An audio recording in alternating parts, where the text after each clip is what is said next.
Hello बच्चों, क्या हाल चाल। उम्मीद है कि सब ठीक ठाक होंगे। तो आज हम आए अपना नेक्स्ट लेक्चर डिस्कस करने। तो इससे प्रीवियस हम अपने 2-3 लेक्चर अपलोड कर चुके हैं, जिसमें एक में हमने डिस्कस किया था डिस्टेंस एंड डिस्प्लेसमेंट को डिटेल में, और दूसरे लेक्चर में हमने डिस्कस किया था स्पीड को, और तीसरे लेक्चर में हमने डिस्कस किया था वेलोसिटी और वेलोसिटीज़ के सारे टाइप्स को। अगर वो लेक्चर आपने नहीं देखे हैं तो सबसे पहले जाकर वो सारे लेक्चर देख लें, ताकि अपना जो कॉन्सेप्ट है वो और ज़्यादा अच्छी तरह से क्लियर होगा। और जो ये हम चीज़ें पढ़ रहे हैं ये हमारे पास बेसिक चीज़ें हैं। अगर आपको ये बेसिक चीज़ें अच्छी तरह से आते हैं तो आपका जो फिज़िक्स का जो बेसिक है, जो फंडामेंटल है, वो और अच्छी तरह से क्लियर हो जाएगा। क्योंकि जो हम चीज़ें पढ़ रहे हैं, जैसे हमारे पास डिस्टेंस हो गया, डिस्प्लेसमेंट हो गया, वेलोसिटी हो गया, एक्सेलरेशन हो गया, मोमेंटम हो गया, ये सारी की सारी चीज़ें फिज़िक्स का बेस बनाती हैं। ये सारी की सारी चीज़ें फिज़िक्स का फंडामेंटल कंपोनेंट्स होती है। ये जो सारी चीज़ें आपको हर लेवल पर मिलेंगी, चाहे आप 9th में हो ये सारी चीज़ें आपको मिलेंगी, अब 10th में हो तो भी ये चीज़ें आपको सारी मिलेगी, आप फर्स्ट ईयर में होंगे तब भी ये आपको सारी चीज़ें मिलेंगी, जब आप सेकेंड ईयर में होंगे तब भी ये चीज़ें आपको पढ़नी पड़ेगी, और जब आप यूनिवर्सिटी लेवल तक जाओगे तब भी ये बेसिक चीज़ें आपको अगर अच्छी तरह आती हैं तो फिज़िक्स का आपका जो कॉन्सेप्ट है वो अच्छा रहेगा, और आपके जो फंडामेंटल है वो स्ट्रोंग होंगे, जो आपके बेसिक्स है वो क्या होंगे, मजबूत होंगे। और मैं जो ये चैनल पर वीडियोस अपलोड करता हूँ ये उन बच्चों के लिए अपलोड करता हूँ जिसको फिज़िक्स समझने में डिफ़िकल्टीज होती है। वो पढ़ तो लेते हैं लेकिन उनको समझने में डिफ़िकल्टीज होती है। ये जो चैनल है स्पेशली उन बच्चों के लिए जो फिज़िक्स में वीक है। ठीक है, तो आज हम अपना नेक्स्ट लेक्चर डिस्कस करते हैं जिसका नाम है acceleration. So without any delay we discuss our today lecture. तो सबसे पहले हम देखेंगे एक्सेलरेशन की हमारे पास डेफिनेशन क्या है। The rate of change of velocity is called acceleration. जो हमारे पास जो एक्सेलरेशन है वो वेलोसिटी पे डिपेंड नहीं करता। बहुत सारे बच्चे ये समझते हैं कि जो एक्सेलरेशन है वो किस पे डिपेंड करता है, वेलोसिटी पे डिपेंड करता है, लेकिन ये कॉन्सेप्ट बिल्कुल गलत है।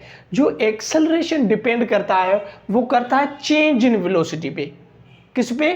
चेंज इन वेलोसिटी पे। जब जब वेलोसिटी चेंज होगी तब तब एक्सेलरेशन प्रोड्यूस होगा। मैं बात रिपीट करता हूं कि जो हमारे पास एक्सेलरेशन होता है वो कभी भी वेलोसिटी पे डिपेंड नहीं करता। ये बात आप हफ्ज कर लें, ये बात आप याद कर लें कि जो एक्सेलरेशन होता है वो कभी भी हमारे पास वेलोसिटी पे डिपेंड नहीं करता, बल्कि जो एक्सेलरेशन है वो डिपेंड करता है चेंज इन वेलोसिटी पे। किस पे? चेंज इन वेलोसिटी पे। और वेलोसिटी हमारे पास 3 तरह चेंज होती है। कितने तरह? 3 तरह हमारे पास वेलोसिटी चेंज होती है। कभी जो वेलोसिटी का मैग्नीट्यूड चेंज होगा, कभी वेलोसिटी की डायरेक्शन चेंज होगी, तो कभी वेलोसिटी का magnitude and direction both change होगी। जब भी वेलोसिटी का मैग्नीट्यूड चेंज होगा तब भी क्या होगी, एक्सेलरेशन प्रोड्यूस होगी। जब वेलोसिटी का डायरेक्शन चेंज होगा तब क्या प्रोड्यूस होगी, एक्सेलरेशन प्रोड्यूस होगी। और जब वेलोसिटी का मैग्नीट्यूड एंड डायरेक्शन दोनों चेंज होंगे तब क्या प्रोड्यूस होगी, एक्सेलरेशन प्रोड्यूस होगी। Acceleration is all about change in velocity. Acceleration is all about change in velocity, not velocity, change in velocity. ठीक हो गया। और एक दूसरी मैंने डेफिनेशन लिखी है, change in velocity of a body पर unit time is called acceleration.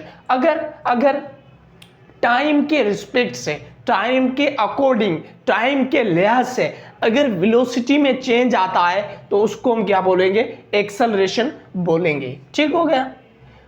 उसके बाद मैंने तीसरी यहां पर लिखा है, मैंने आपको बताया है कि कभी जो है जो क्या होगा, मैग्नीट्यूड ऑफ बॉडी चेंज होगा, कभी डायरेक्शन ऑफ बॉडी चेंज होगा, या both magnitude and direction change होगा। जब भी बॉडी का मैग्नीट्यूड चेंज होगा इट मीन बॉडी की वेलोसिटी चेंज हो रही है, और कभी क्या होगा जो बॉडी का डायरेक्शन चेंज होगा तभी भी क्या हो रहा है, वेलोसिटी में चेंज आ रहा है, तो मीन्स एक्सेलरेशन प्रोड्यूस होगा। और कभी क्या होता है, both magnitude and direction both change होती है तब बॉडी में क्या प्रोड्यूस होगा, एक्सेलरेशन प्रोड्यूस होगा।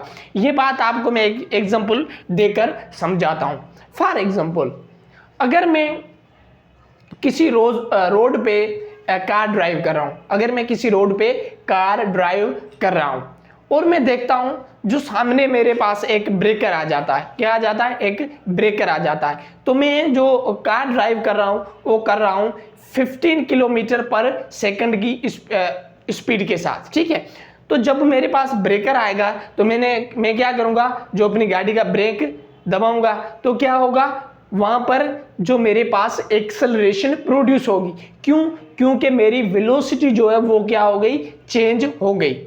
ठीक हो गया। और दूसरा एग्जांपल, अगर मैं कार ड्राइव कर रहा हूं और सामने से क्या आ गया, एक ट्रन आ गया, क्या आ गया, एक ट्रन आ गया, तो मैं क्या करूंगा, अपनी जो कार को क्या करूंगा, उस टर्न के साथ घुमा लूंगा, तब भी क्या होगा, मेरी डायरेक्शन चेंज हुई, क्या हुई, मेरी डायरेक्शन चेंज हुई, तब भी बॉडी में क्या प्रोड्यूस होगा, एक्सेलरेशन प्रोड्यूस होगा। क्यों? क्योंकि वेलोसिटी की डायरेक्शन जो है वो चेंज हो रही है। अगर मेरे पास मैं 15 किलोमीटर पर सेकंड की स्पीड से जा रहा हूं और सामने मेरे पास क्या है, अगर एक ट्रन आ जाता है और मैं 50 किलोमीटर की स्पीड से अगर मैं टर्न लेता हूं तो मेरे पास क्या होगा, डायरेक्शन चेंज हो गई, और मैं क्या करूंगा, अपनी गाड़ी को स्लो डाउन कर लूंगा, तो मेरे पास मैग्नीट्यूड भी चेंज होगा और डायरेक्शन भी चेंज होगी, और तब भी क्या प्रोड्यूस होगा, एक्सेलरेशन प्रोड्यूस होगा। एक्सेलरेशन कब प्रोड्यूस होता है, जब वेलोसिटी की डायरेक्शन चेंज हो या मैग्नीट्यूड चेंज हो या मैग्नीट्यूड एंड डायरेक्शन दोनों चेंज हो। Change in velocity is all about acceleration. जब भी वेलोसिटी में चेंज आएगा तब एक्सेलरेशन प्रोड्यूस होगी। ठीक हो गया।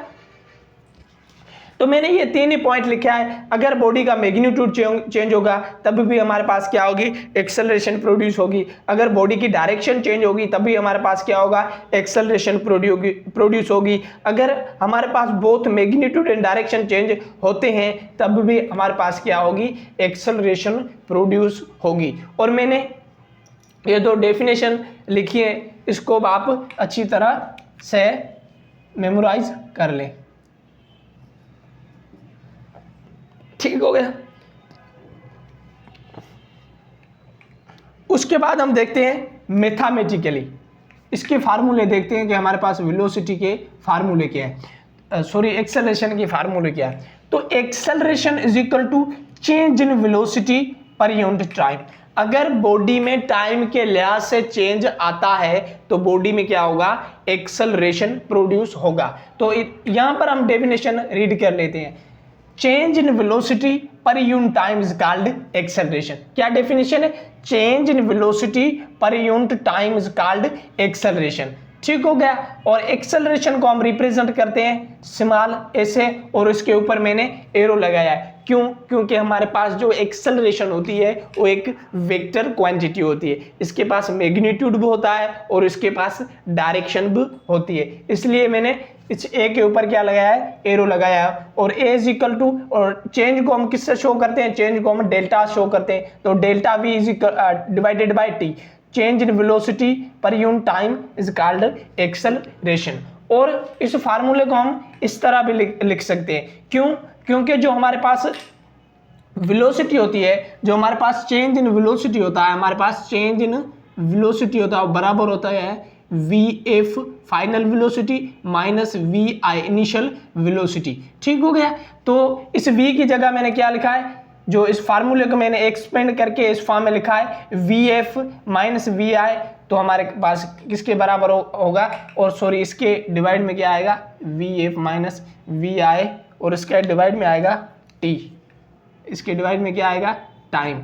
तो ये हमारे पास फार्मूला हो गया किसका, एक्सेलरेशन का। हम फार्मूला इस तरह भी लिख सकते हैं, हम फार्मूला इस तरह भी लिख सकते हैं। ये हमारा एक्सपेंड कर दिया हमने वेलोसिटी को, और ये हमारे पास जो है वो कॉन्ट्रैक्टेड फॉर्म में है। और हमारे पास एक्सेलरेशन के यूनिट क्या है, यूनिट हमेशा हम फार्मूले से लेते हैं। तो हमारे पास यहाँ पर क्या है, वेलोसिटी, और वेलोसिटी का हमारे पास यूनिट क्या होता है, मीटर पर सेकंड, ठीक है। और डिवाइड में क्या, टाइम, टाइम का हमारे पास यूनिट क्या होता है, सेकंड। तो यहाँ पर क्या होगा, मीटर पर सेकंड स्क्वायर, क्योंकि जो सेकंड है 2 बार 2 टाइम आ रहा है इसलिए, ठीक है। तो ये हमारे पास हो गया ऐसा यूनिट ऑफ एक्सेलरेशन, ठीक है। और ये एक मैंने और पॉइंट लिखा, acceleration is a vector quantity having both magnitude and direction. जो हमारे पास एक्सेलरेशन होता है वो हमारे पास क्या होता है, वेक्टर क्वांटिटी होता है, इसके पास मैग्नीट्यूड भी होता है और डायरेक्शन भी होती है। उसके बाद हमारे पास आ जाते हैं टाइप्स ऑफ एक्सेलरेशन। क्या आ जाते हैं, टाइप्स ऑफ एक्सेलरेशन। तो एक्सेलरेशन के हमारे पास 2 टाइप्स है। कितने हैं, 2 टाइप्स है। एक हमारे पास है पॉजिटिव एक्सेलरेशन और दूसरा हमारे पास है नेगेटिव एक्सेलरेशन। तो यहाँ पर मैंने डेफिनेशन नहीं लिखी है क्योंकि बोर्ड पे जगह नहीं थी इसको एक्सप्लेन करने के लिए, और मैंने यहाँ स्मॉल ब्रैकेट में कुछ लिखा है, और आपको मैं वर्बली बता देता हूँ कि पॉजिटिव एक्सेलरेशन और नेगेटिव एक्सेलरेशन क्या होता है। एक्सेलरेशन के हमारे पास 2 टाइप होते हैं, एक हमारे पास होता है पॉजिटिव एक्सेलरेशन और दूसरा हमारे पास होता है नेगेटिव एक्सेलरेशन।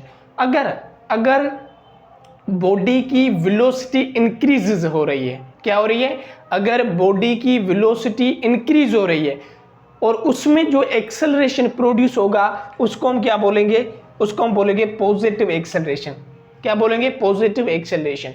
इसकी डेफिनेशन क्या होगी, when A velocity of body increases, when a velocity of body increases the acceleration is produced is called positive acceleration.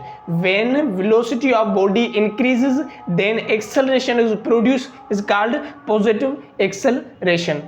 और दूसरा हमारे पास क्या है, नेगेटिव एक्सेलरेशन। और नेगेटिव एक्सेलरेशन के अल्टरनेटिव टर्म होते हैं जिसको हम रिटार्डेशन भी बोलते हैं और डिसेलरेशन भी बोलते हैं। क्या बोलते हैं, रिटार्डेशन भी बोलते हैं और डिसेलरेशन भी बोलते हैं। और इसकी डेफिनेशन क्या होगी, when a velocity of body decreases, when a velocity of body decreases then acceleration is produced is called negative acceleration या रिटार्डेशन या डिसेलरेशन।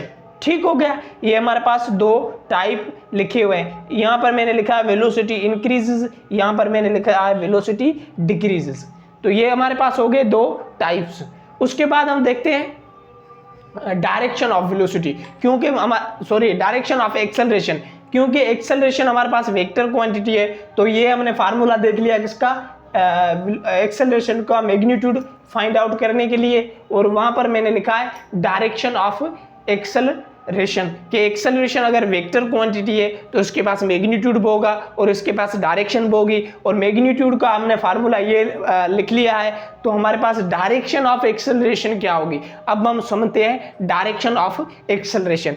तो वहां जाने से पहले मैं आप लोगों को वर्बली जो बता देता हूं कि अगर बॉडी की वेलोसिटी क्या है, इंक्रीजिंग ऑर्डर में है, क्या, अगर बॉडी की वेलोसिटी इंक्रीजिंग ऑर्डर में है तो फिर एक्सेलरेशन एंड वेलोसिटी क्या होगी, सेम डायरेक्शन में होगी। क्या होगी, सेम डायरेक्शन में होगी, पैरेलल होगी। क्या होगी, पैरेलल होगी। मैं रिपीट कर देता हूं कि अगर बॉडी की वेलोसिटी इंक्रीज हो रही है, अगर बॉडी की वेलोसिटी इंक्रीज हो रही है तो हमारे पास वेलोसिटी एंड एक्सेलरेशन क्या होंगे, पैरेलल होंगे, इन द सेम डायरेक्शन होंगे। और अगर बॉडी की वेलोसिटी डिक्रीज हो रही है, अगर बॉडी की वेलोसिटी डिक्रीजिंग ऑर्डर में, तो फिर हमारे पास वेलोसिटी एंड एक्सेलरेशन क्या हो जाएंगे, अपोजिट डायरेक्शन में हो जाएंगे। क्या हो जाएंगे, एंटी पैरेलल हो जाएंगे, अपोजिट डायरेक्शन में या एंटी पैरेलल हो जाएंगे। अगर बॉडी की वेलोसिटी इंक्रीज हो रही है तो फिर वेलोसिटी एंड एक्सेलरेशन की डायरेक्शन क्या होगी, सेम होगी। अगर बॉडी की वेलोसिटी डिक्रीज हो रही है तो फिर हमारे पास एक्सेलरेशन एंड वेलोसिटी की डायरेक्शन अपोजिट हो जाएंगी, एंटी पैरेलल हो जाएंगी। बस मैंने यही पॉइंट लिखा है कि अगर ये सपोज करें हमारे पास कोई बॉडी ए है, ये हमारे पास क्या है, ये हमारे पास कोई बॉडी ए है, ठीक हो गया, और इसकी वेलोसिटी क्या है, इंक्रीजिंग वेलोसिटी है, क्या है, इंक्रीजिंग वेलोसिटी है, तो फिर इसकी एक्सेलरेशन का भी ये डायरेक्शन है और इसकी वेलोसिटी का भी ये डायरेक्शन है। दोनों क्या है, सेम डायरेक्शन में, दोनों क्या है, पैरेलल है। और दूसरा हमारे पास ये पॉइंट, ये हमारे पास बॉडी बी है और इसकी जो वेलोसिटी हो गया है डिक्रीजिंग वेलोसिटी है, क्या है, डिक्रीजिंग ऑर्डर में वेलोसिटी है। तो फिर इसका वेलोसिटी का डायरेक्शन तो ये होगा, लेकिन इसकी एक्सेलरेशन का डायरेक्शन जो है वो क्या हो जाएगा, इनवर्स हो जाएगा, क्या हो जाएगा, अपोजिट हो जाएगा। ठीक हो गया। और यहां मैंने पॉइंट लिखा है, velocity and acceleration will be in the same direction when velocity of a body increases, कि जब भी बॉडी की वेलोसिटी इंक्रीजिंग ऑर्डर में होगी तो फिर एक्सेलरेशन एंड वेलोसिटी की डायरेक्शन क्या होगी, सेम होगी। और दूसरा पॉइंट क्या लिखा है, velocity and acceleration will be in opposite direction when the velocity of a body decreases, कि जब वो बॉडी की वेलोसिटी जो है वो डिक्रीजिंग ऑर्डर में होगी तो फिर जो हमारे पास एक्सेलरेशन एंड वेलोसिटी की जो डायरेक्शन है वो क्या हो जाएगी, एंटी पैरेलल हो जाएगी, वो अपोजिट हो जाएंगी। और acceleration depend on the change of velocity, और मैंने आपको पहली बात यही बताई थी कि जो हमारे पास एक्सेलरेशन होती है वो कभी भी वेलोसिटी पे डिपेंड नहीं करती, लेकिन एक्सेलरेशन जो डिपेंड करती है वो हमारे पास डिपेंड करती है चेंज इन वेलोसिटी पे। इस पॉइंट को आप हाफ्ज कर लें, इस पॉइंट को आप अच्छी तरह से मेमोराइज कर लें, तो कभी आप ये बात ना भूलें कि कभी ये ना कहें कि जो हमारे पास एक्सेलरेशन होता है वो डिपेंड करता है वेलोसिटी पे। तो हम रिपीट कर देते हैं, एक बार ओवरव्यू कर देते हैं। तो ये हमारे पास दो डेफिनेशन है एक्सेलरेशन की, rate of change of velocity is called acceleration, change in velocity of a body per unit times called acceleration. और जब बॉडी का मैग्नीट्यूड चेंज होगा तब भी एक्सेलरेशन प्रोड्यूस होगी, और जब भी बॉडी की डायरेक्शन ऑफ वेलोसिटी चेंज होगी तब भी क्या होगी, एक्सेलरेशन प्रोड्यूस होगी, और जब भी बॉडी का मैग्नीट्यूड चेंज होगा तब भी हमारे पास एक्सेलरेशन प्रोड्यूस होगी। तो ये था हमारा आज का लेक्चर, जिसमें हमने एक्सेलरेशन की और एक्सेलरेशन की दो डेफिनेशंस की और उसका फार्मूला किया, एसआई यूनिट किया, उसके बाद हमने टाइप्स ऑफ एक्सेलरेशन की और फिर हमने डायरेक्शन ऑफ एक्सेलरेशन की। तो ये ऑल अबाउट था हमारे पास एक्सेलरेशन के बारे में। और लास्ट में मैं बस यही कहूँगा कि जो भी बंदा इस वीडियो को एक बार देख रहा है तो काइंडली इसको सब्सक्राइब कर दें और बेल आइकन को भी हिट कर दें, ताकि जो भी अपकमिंग न्यू लेक्चर आएगा उसके बारे में आपको नोटिफिकेशन टाइम पर रिसीव हो सके। So thank you for watching this video. अपना ख्याल रखें, अपनी फैमिली का ख्याल रखें और लाइफ में चिल करें। कभी भी लाइफ में मायूस ना हो, कभी भी लाइफ में सैड ना हो, क्योंकि लाइफ ऑल अबाउट हैप्पीनेस। ठीक हो गया। आपको जो भी डिफ़िकल्टीज हैं, जो जैसी भी सिचुएशन है उसमें आप अपने को एक फिट रखें, एक चिल करें। Thank you.